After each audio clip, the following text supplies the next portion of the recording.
जय Shri Krishna. Hello everyone. So कैसे आप सब, उम्मीद है कि आप लोग अच्छे होंगे। So welcome back to our channel. फिर से आपका यहाँ पे स्वागत है। सो हम लोग यहाँ पे इलेक्ट्रिसिटी को स्टार्ट किए थे, जिसमें कि हम लोगों ने इलेक्ट्रिक चार्ज पढ़े, ठीक है, इलेक्ट्रिक पोटेंशियल पढ़े, पोटेंशियल डिफरेंस पढ़े, बहुत सारे ऐसे इंपॉर्टेंट कंसेप्ट को हम लोग क्लियर आउट किए। अब हम लोग यहाँ पे इलेक्ट्रिक सर्किट पे जाने वाले हैं। सो इलेक्ट्रिक सर्किट पे जाने से पहले उसके कंपोनेंट को हम लोग देखेंगे। क्यों भाई? क्योंकि कंपोनेंट जब तक आप लोग नहीं जानिएगा तब तक चीज़ों को समझना बहुत ही मुश्किल हो जाएगा। इसीलिए पहले हम लोग कंपोनेंट्स को देखेंगे, ताकि हर चीज़ को आप देखते ही पता कर पाए कि हाँ भाई ये तो ऐसा है। क्योंकि सिंबल को जानना बहुत ज़्यादा इंपॉर्टेंट है, तभी आगे में आप सर्किट को समझेंगे। तभी आप सर्किट को अगर समझ जाइएगा तो आप न्यूमेरिकल्स बहुत ही अच्छे से बना पाइएगा एंड क्वेश्चंस के आंसर ओवरऑल आप बहुत अच्छे से दे पाइएगा। सो स्टूडेंट, मेक श्योर कि आप चैनल को सब्सक्राइब जरूर कर ले, और जो भी साइंस में इंटरेस्ट रखते हैं मेक श्योर कि आप भी सब्सक्राइब कर ले, क्योंकि यहाँ पे आपको मिलता है फ्री ऑफ कंटेंट बहुत ही इजी लैंग्वेज में, जो कि हम ट्राई करते हैं आपको देने के लिए। इसीलिए make sure to like and subscribe. तो चलिए आपके प्रीसियस टाइम को विदाउट वेस्ट करते हुए हम लोग आज स्टार्ट करते हैं हमारा कंपोनेंट्स ऑफ सर्किट डायग्राम। ये बहुत ही बेसिक है लेकिन कंसेप्ट है, and you know that the concept is power. So concept को पहले यहाँ पे हम लोग क्लियर आउट करेंगे एंड आफ्टर दैट हम लोग सर्किट डायग्राम भी समझेंगे प्रैक्टिकली वे में भी, यस, जो कि बहुत इंटरेस्टिंग रहने वाला है।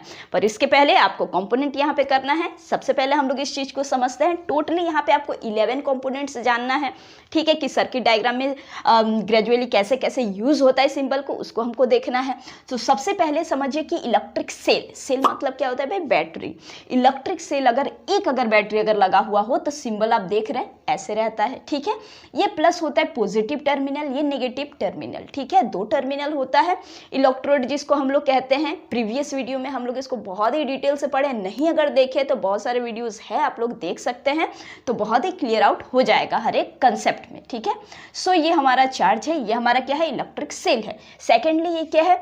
ये सेल ही है, मतलब बैटरी ही है, लेकिन इसमें क्या है? कॉम्बिनेशन है, मतलब कि एक साथ हम लोग बैटरी को लगाते हैं। देखिए, इलेक्ट्रोड में चार्ज बहुत इंपॉर्टेंस रखता है कि आप इसको कितना अच्छे से कॉम्बिनेशन में लगा रहे हैं। हम लोग जानते हैं कि same charge are repel each other, and जो डिफरेंट चार्ज जो होता है वो अट्रैक्ट इच अदर। इसीलिए क्या होता है कि हम लोग प्लस माइनस में लगाते हैं और फिर माइनस के बाद फिर से प्लस को देते हैं। ऐसे आप अगर करिएगा, देखिए यहाँ पे प्लस दे दिए, फिर यहाँ पे माइनस, फिर यहाँ पे माइनस, फिर यहाँ पे प्लस, तो क्या टॉर्च कभी जलता है?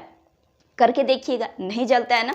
पॉजिटिव मतलब कि जो अलग जो चार्ज जो रहेगा उसको जब हम लोग लगाते, मतलब कॉम्बिनेशन अगर सही अगर रहेगा तो ही वहाँ पे इलेक्ट्रिसिटी लिंक बनाएगा एंड देन इलेक्ट्रिसिटी फ्लो करेगा, ठीक है।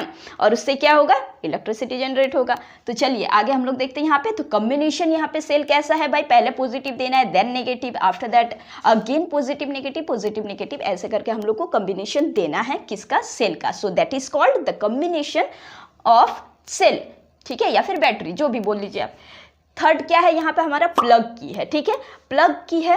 अब प्लग की तो आप लोग समझते ही होंगे, स्विच भी समझ लीजिए, वही हुआ हमारा प्लग की। डिफरेंट टाइप्स ऑफ होता है, ठीक है, हर एक डिजाइन का बोल लीजिए। तो ओपन अगर रहेगा तो इसका सिंबल ऐसे दिखाया जाएगा, ओपन अगर की अगर रहा तो सिंबल ऐसे रहेगा, ठीक है, इसमें डॉट नहीं दिया हुआ रहेगा। एंड सेम टू सेम अगर प्लग की में स्विच क्लोज अगर रहा तो ऐसे दिया हुआ रहेगा, इसमें बीच में एक डॉट रहेगा, मतलब कि क्लोज है यहाँ पे।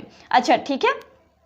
और हमारा फिफ्थ क्या है? अब वायर ज्वाइंट। अगर मान लीजिए कि एक वायर आ रहा है, दूसरा वायर जा रहा है और ज्वाइंट अगर हो रहा है तो उसमें हमारा क्या होगा? वायर ज्वाइंट ऐसे दिखता है। ऑलराइट, अब देखिए सिक्स्थ वाले नंबर में हमारा यहाँ पे क्या है? वायर ज्वाइंट में ऐसे दिखाता है, लेकिन अगर वो वायर क्रॉसिंग विदाउट ज्वाइनिंग, बिना ज्वाइनिंग का अगर रहा तो कैसे दिखाएगा? देखिए, एक तार ऐसे गया और एक तार यहाँ से ऐसे गया, समझ रहे हैं? यहाँ पे क्या हो रहा है? यहाँ पे विदाउट ज्वाइनिंग हो रहा है, मतलब कि यहाँ पे तार को, यहाँ पे वायर को ज्वाइन नहीं किया जा रहा है, बस उसको क्या किया जा रहा है? बस उसको क्रॉसिंग किया जा रहा है। N71 क्या है हमारा? Electric bulb. You know that bulb तो आपको पता ही होगा। इसका सिंबल आप देख सकते हैं कि हमारे फिजिक्स में, साइंस में बल्ब को इस तरीके से रिप्रेजेंट किया जाता है। इसका सिंबल ही कैसा है? और बहुत जगह बल्ब बना हुआ भी रहता है। ऑलराइट, सो 8 में क्या है हमारा? Register of resistance R. अच्छा, रेजिस्टर कैसा होता है आपको शो आउट कर रहा है, सारा सबका पिक्चर आपको दिख रहा होगा। सो सिंबल के साथ साथ आप लोग पिक्चर को भी इसीलिए दिए ताकि आपको समझने में काफ़ी हेल्पफुल होगा। सो हम लोग यहाँ पे कैसे डिनोट करते हैं? रजिस्टर ऑफ रेजिस्टेंस आर को इस तरीके से दिखाया जाता है। क्लियर है? इसका सिंबल कैसे होता है? ऐसा होता है। एंड वेरिएबल रेजिस्टेंस क्या होता है? अच्छा, रेजिस्टेंस रियोस्टेट, इससे आगे में हम लोग इसको बहुत ही डिटेल तरीके से पढ़ेंगे, हर एक हम लोग कंसेप्ट को भी समझेंगे, न्यूमेरिकल भी हम लोग सॉल्व करेंगे।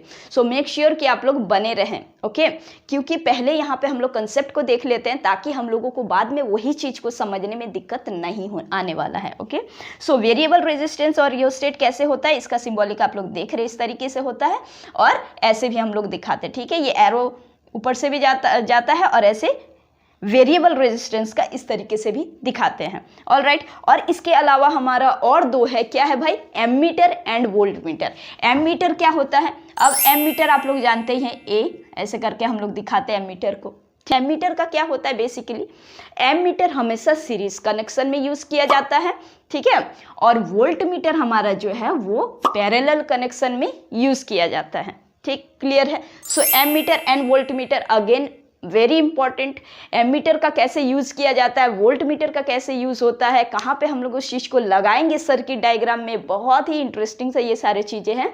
सो हम कोई भी सर्किट में करंट को मेजर करने के लिए एंड वोल्टमीटर यूज होता है, कोई भी सर्किट में पोटेंशियल डिफरेंस बिटवीन 2 पॉइंट को मेजर करने के। रेजिस्टेंस का क्या काम होता है, रेजिस्टर का हमारा काम होता है कि how strongly it oppose the current in the circuit, ठीक है।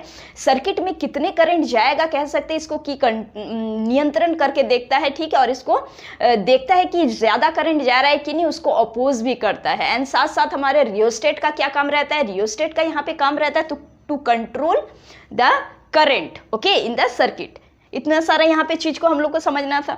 सो हम लोग यहाँ पे कुछ कुछ बेसिक चीजें भी समझे कंपोनेंट का, और यहाँ पे हमारा कंपोनेंट को जानना, साथ साथ सिंबल को जानना काफी इंपॉर्टेंट था आगे चीज को समझने के लिए। सो आज का ये वीडियो बस यहीं तक रहा हमारा, बहुत ही बेसिक सा चीज को लेकर के जो काफी इंपॉर्टेंट है। सो मिलेंगे हम लोग फिर से एक नेक्स्ट वीडियो में, तब तक के लिए हंसते रहिए, खुश रहिए, जय हिंद।